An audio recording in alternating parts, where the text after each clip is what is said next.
बिस्मिल्लाहिर्रहमानिर्रहीम। अस्सलाम वालेकुम। वेलकम टू माय चैनल हम और सेहत। आज एक नए टोटके के साथ हाजिर खिदमत हूँ।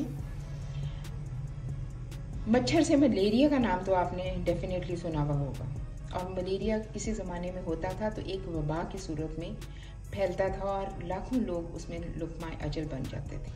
आज उसके लिए दवाइयाँ मौजूद हैं, इसलिए ये एक वबा की सूरत नहीं फैलता। लेकिन अब एक नया मच्छर पैदा हो गया है जिसका चंद बरस कबल तक किसी को इसका इल्म नहीं था, और वो है डेंगू। जो ही गर्मी का मौसम शुरू होता है तो स्पेशली जुलाई, अगस्त और सितंबर के महीनों में मच्छर डेंगू बहुत ज़्यादा फलता फूलता है, और ये पानी के ऊपर, पानी की सतह के ऊपर ज़्यादा फलता है। कि अगर आप गमलों में पानी खड़ा है या टायर में पानी खड़ा है या फ्रिज की ट्रे में है तो आपको उसकी सफाई का बहुत ख्याल रखना चाहिए ताकि मच्छर पैदा ही ना। लेकिन अगर खुदा न खास्ता डेंगू हो जाता है तो उसकी अलामात ज़ाहिर होती हैं बुखार की सूरत में, टांगों की कमज़ोरी की सूरत में।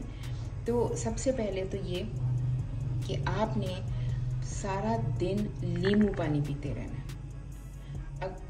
आप दिन में 8-10 गिलास अगर नींबू पानी पिएंगे तो उससे आपकी डिहाइड्रेशन नहीं होगी, जो सबसे ज़्यादा इसमें नुकसानदेह है। दूसरा ये होता है कि इसमें ब्लड प्लेटलेट्स जो हैं वो नीचे गिर जाते हैं। तो उसके लिए एक बहुत ही मुजर्रब टोटका है, उसको आप ज़रूर आजमाइए। उसमें आपको चाहिए पपीते का पत्ता, एप्पल, एक सेब और नींबू। अब आपने करना क्या है कि आपने पपीते के पत्ते को ब्लेंडर में डालिए,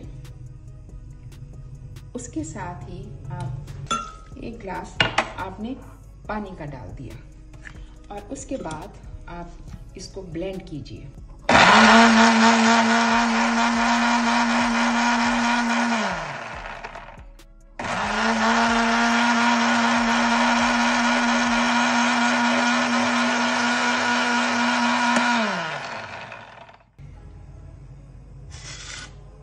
आप इस शरबत में आप इसको छान के उसमें डालें, और इसमें हम लेमन का जूस डाल देते हैं। ठीक है, तो ये आप अगर दिन में 3 से 4 मरतबा पी लेते हैं तो आपके प्लेटलेट्स जो हैं वो बिल्कुल नॉर्मल हो जाएंगे। और अगर आप नींबू पानी पीते रहते हैं तो आपको डिहाइड्रेशन नहीं होगी। बुखार अगर तेज़ है तो आप 2 गोली पेनाडोल दिन में 3 से 4 बार ले सकते हैं।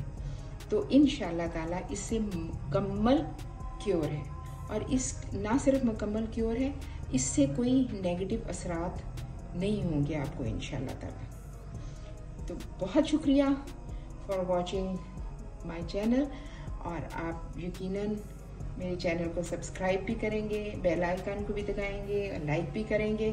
Thank you so much. अल्लाह हाफिज़।